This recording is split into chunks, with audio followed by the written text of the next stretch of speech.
10. Behavioral detox. When we want to change our lives, we need fresh and new surroundings and habits as much as we need fresh and natural food. This does not mean you have to go to the Himalayas or to meetings.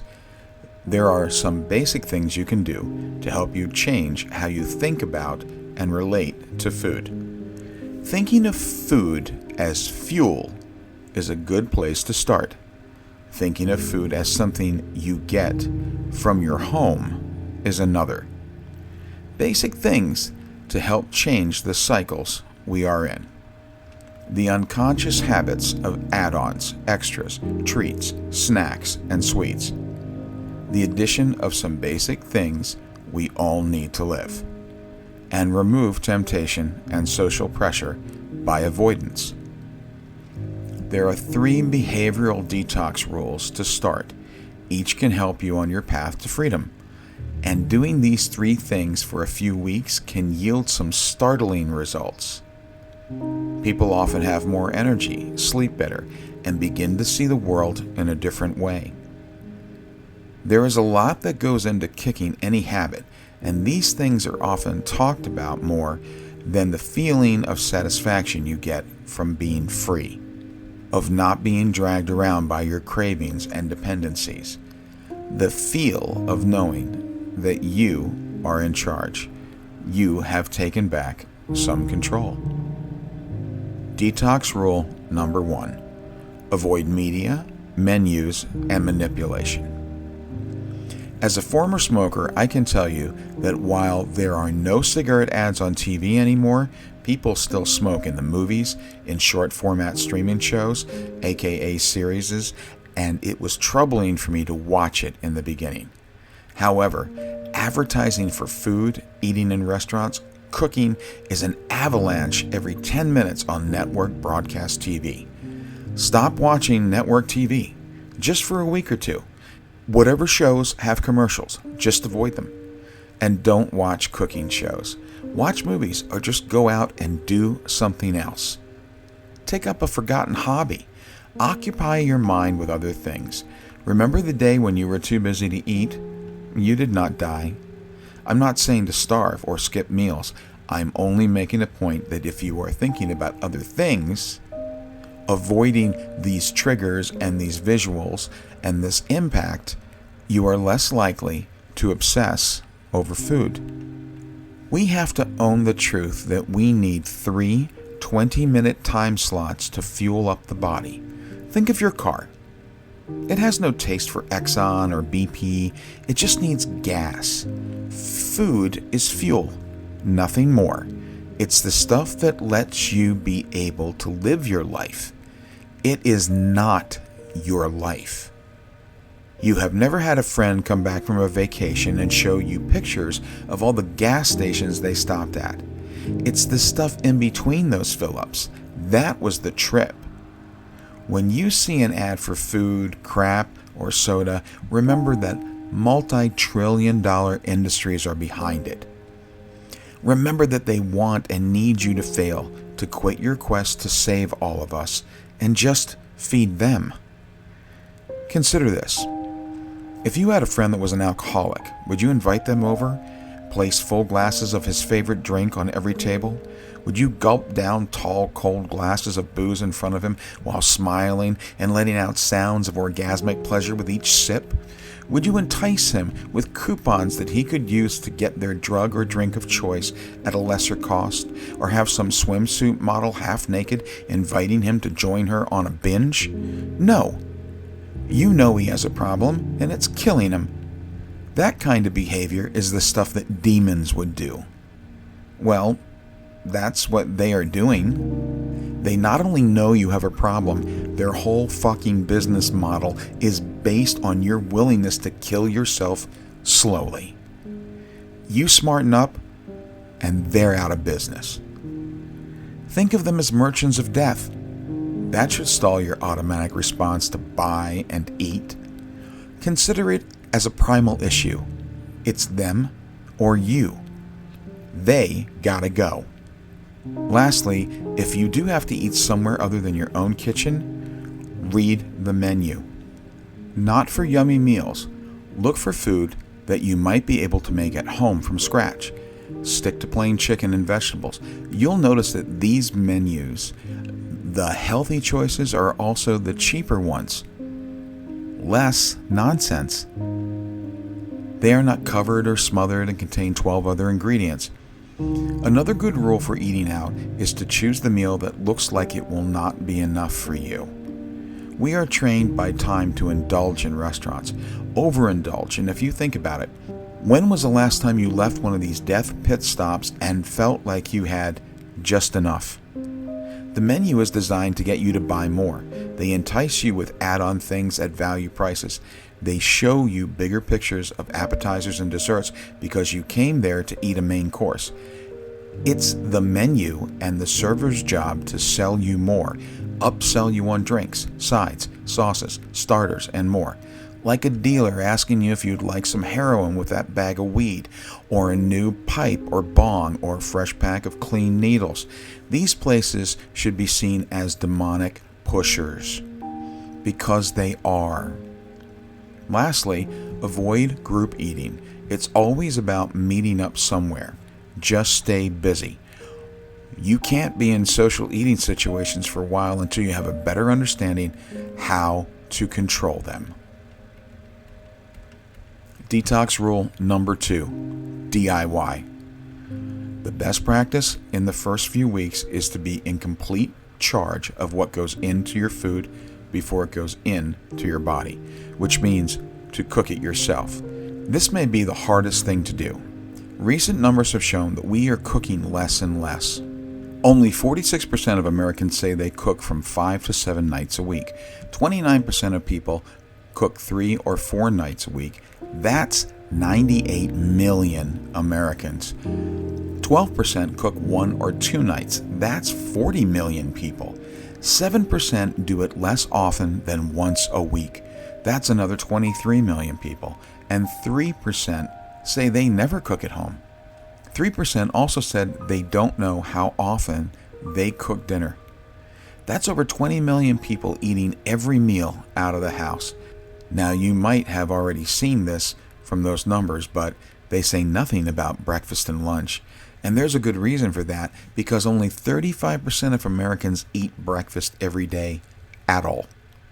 21% have it 4 to 6 days a week. 20% have it 1 to 3 days a week. 12% a few times a month, and 6% a few times a year. 6% simply do not eat breakfast ever, and no one seems to make or cook it for themselves.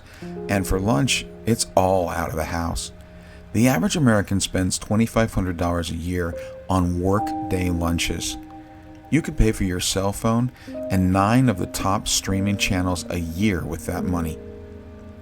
In total, the average American individually spends $1,200 a year on fast food alone, while the average American household spends around 10% of their income.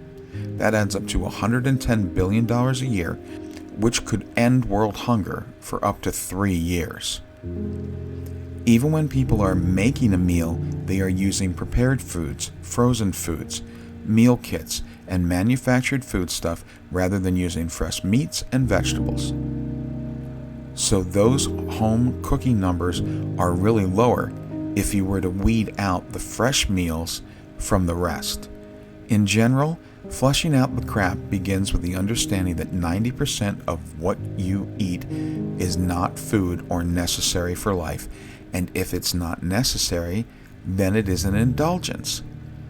All of these meals out of your own kitchen or pre-manufactured for you to heat and eat are loaded with bad fats, hidden sugars, extra sodium from all kinds of sources, chemicals and additives, and things to preserve color and texture and freshness.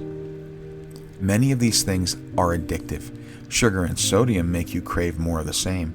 Things like MSG not only alter your brain chemistry, but they change your taste buds, causing a swelling of your taste bud sensors to make you think it tastes better.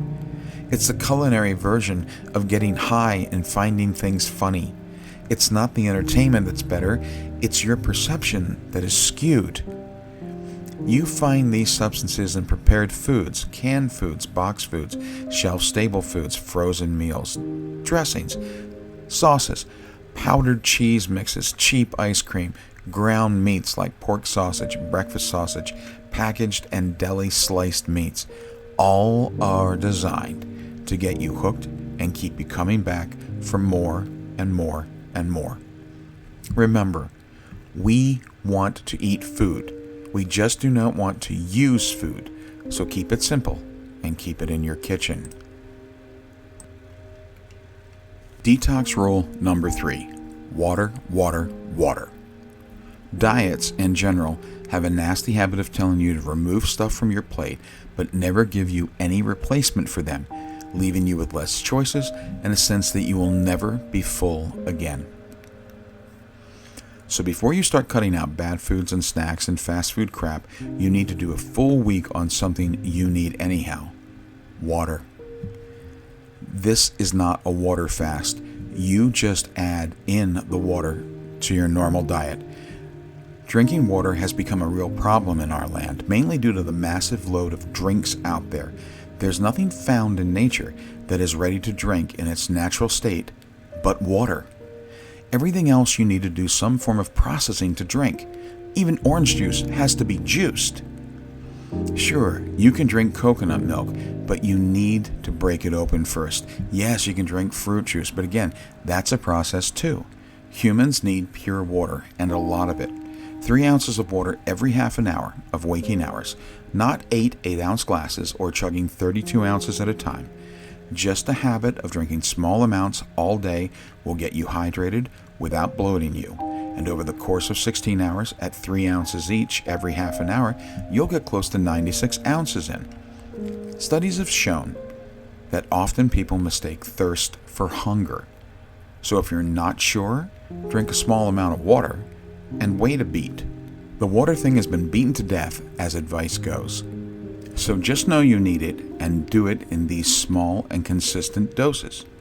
You will notice by the end of the first week, you will have drank less soda, coffee, tea, or whatever else you normally poison yourself with. As the days go on, you will crave water. It is the best craving you will ever have. You will also start to really notice how many people never drink water. Do not let anyone tell you that we do not need water or that water is in a lot of drinks. These are half-truths and outright lies. Pure water is the only thing we need to drink. Everything else is man-made.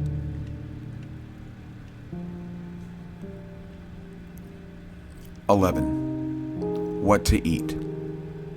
Once you have a few weeks on the behavioral detox, you can start changing the foods you eat for real human foods. There's nothing more upsetting to me in the whole wide world than the knowledge that most people do not know what humans are supposed to eat. And before you say they do know, consider this. Real human food is not complicated to explain. It's just hard to accept. In the simplest of terms, human food is food that is found in its natural form. Then it is picked off a plant or tree or hunted down and killed. See? Easy to explain. Now go to your kitchen and start looking for it. And remember that if it's frozen, that's not in its natural form. Dehydrated or preserved in cans or boxes, not natural form. Now, since we do not all have farms, we will need to suffer some refrigeration. But other than that, keeping it fresh and natural is the rule. As far as shopping goes, your time there will be short, since you will no longer need to walk up and down every lane of the store, grabbing up boxes and bags of dried goods. No baked goods or deli meats or sodas. No more grocery safari for you. When you shop for your new food, you will spend the bulk of your time in the produce section and then the meat section, where you will be buying salad stuffs, fresh green vegetables, some potatoes or yams, fresh meat, and seafood. Stopping quickly by the dairy section to get all natural eggs and some real live cheese. No American cheese, that's not real. You will also need some natural balsamic vinaigrette and real olive oil for salad dressing and cooking. And then, out the doors. You should pay first, I guess. but then you're heading home to cook. You will be making 2 plates of food 3 times a day, as follows: a large green salad on 1 full plate with a natural, non-creamy, full-fat dressing. A quarter of the other plate will be protein, which should be lean beef, fish, or eggs. Chicken and turkey are lesser proteins, but that's okay in a pinch.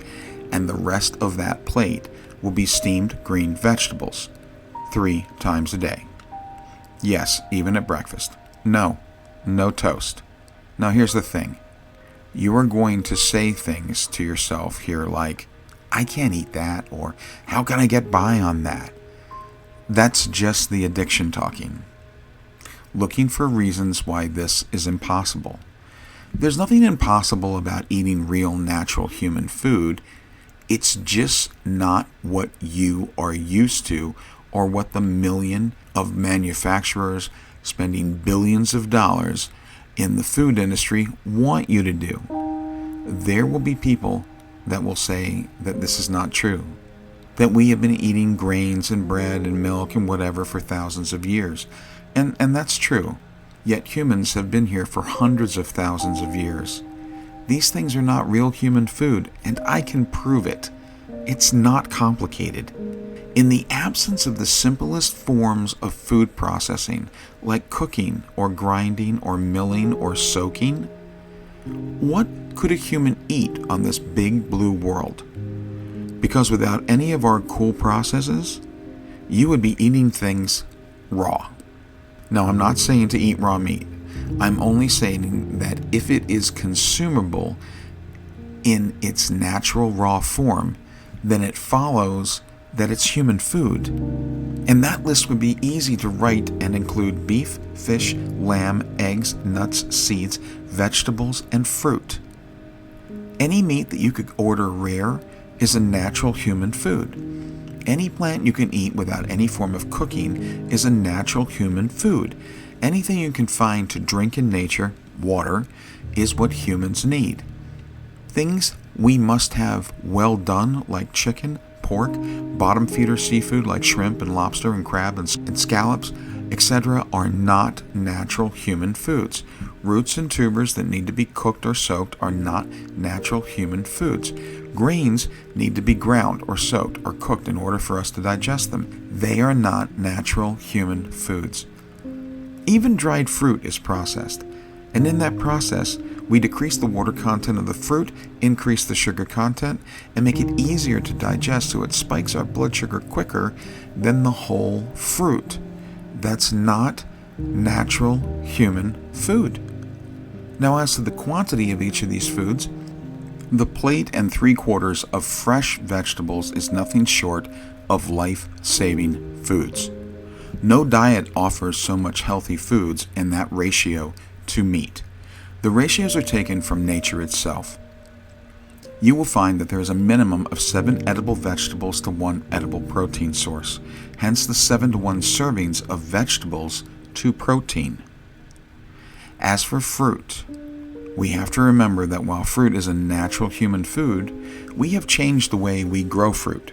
Due to crop rotation, transportation, and massive commerce, you can now get a banana in December in Alaska. We would have never been able to get all this fruit all year long in the natural world.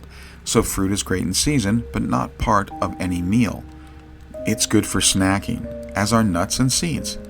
Oddly, when you look at that list of foods, you will also see that they are the foods that help a horde of health issues. Stabilizing blood sugar, reducing inflammation, increasing energy, reducing bloating, gas, and digestive troubles, help keep weight in control, and lead to overall better health in general. Is it sexy? No. Is it easy to find outside your home? No. Is it mass marketed to you? No. And that's the point. When you're eating this way, you're eating to live. Food is not entertainment. It is not a distraction or a reward or an event or attached to anything other than feeling healthy. After a week of eating this way, cravings reduce. You feel lighter. You may lose some weight, but what you will lose is inflammation and bloating. The highs and lows of blood sugar roller coaster will be lost. Feeling tired after a meal, that 3 o'clock in the afternoon, slow down, and you will start to understand how food makes you feel, and by contrast, how the way you were eating before was making you feel. How you have been suffering after meals for years. Your bowel movements will become more regular. Your sleep will not be as disrupted. And when you slip and eat some non-human food, you will notice an unwelcome difference. And that should help you stay the course and stay with the plan. Overall, you will be eating more and consuming less. You will not miss a meal. You will be full, but feel comfortable. It will be very different eating experience than it was before, and that difference might be hard for you to get used to. You might find this notion hard to believe in the beginning of this adventure. You will miss feeling bad. The physical cues of bloating and distension are what you see now as the reason to stop eating. That will be absent eating this way, and you will miss them. This absence will be misinterpreted as hunger. The good news is that that feeling will pass too. Often people start to feel more energized after meals. The time you used to spend waiting to feel better is now free time to use to live, doing, enjoying the rest of your day. In due time, after about 6 months of living this way, the last thing you will want to do is go back to the treadmill of craving, indulging, and suffering. You will know that you are doing good for yourself and the world, that your priorities have become the right ones, that you have done something that few people ever do in their whole lives. You have put food in its place and kicked it out of all those parts of your life that it never belonged being in the first place.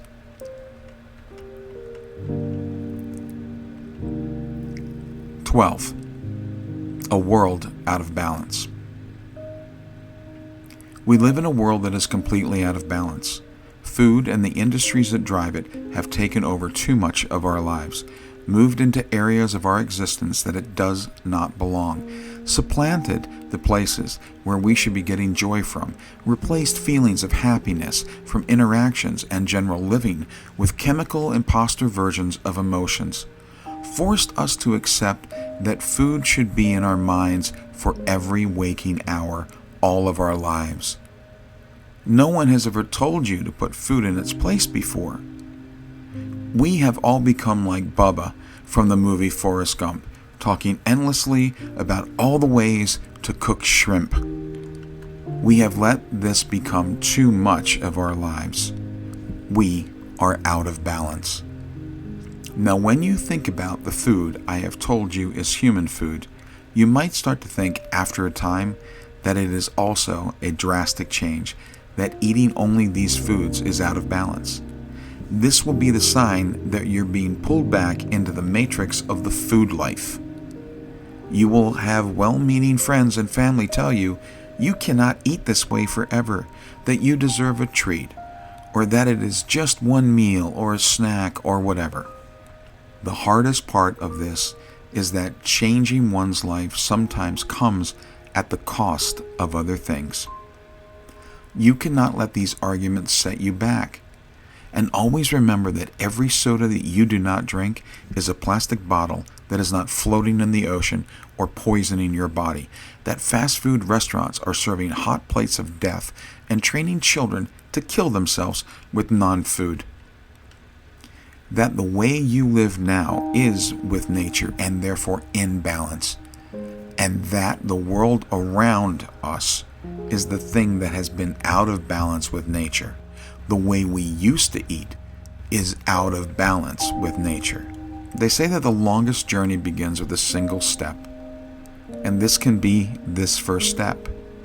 And even if you feel alone in those steps, taking them is the most important thing you will ever do for your health. I have spent the last 26 years talking about this very thing. I have consulted with over 40,000 people on their health. I have read and learned everything I can on the subject of natural health, clean food, historic and indigenous diets. I have met and interviewed authors and doctors and health advocates from all walks of life, all manner of healthcare modalities. I was raised by a grandmother that was an herbalist and one of the original so-called health nuts. My experience in this area is a unique one that has led me to seek out truth, regardless of dogma or conventional wisdom. I have taken in all the diets and ideas and concepts from both sides of healthcare, and I have found all of them have one very basic flaw. They had more concepts and ideas than facts. And even with all this good advice, input, and wisdom all my life's journey, I still became a food addict. I was still struggling to make the right choices every day. However, as my father used to say, knowing is half the battle. So now you know. You will be tempted to dismiss the content as just one man's opinion, but ask yourself this one question: what herein is a lie? There are none. The facts and the numbers are all real. The effects of the mistakes in food and commerce are all true. The industries need your ignorance may be distasteful to you, but it is very real. And lastly, you may not like the tone of the way I've explained it, the words that I have used, or you may even think I have some agenda that is yet undisclosed. It doesn't matter. The truth is the truth. So again, now you know. So what will you do? I will leave you with the summation of my whole life's work. These simple lines that can guide you if you get lost in the mess that is our reality. And with all of my heart, I hope this helps you. I refer to these as Hendry's 3 laws for humans. Number 1, never accept any argument that is made in favor of a chemical and against nature. 2, never accept trading off moments of bliss for years of pain. And 3, protect your body and your world. You only get one. You've been listening to Food Sick Nation by Richard Hendry. Copyright 2023.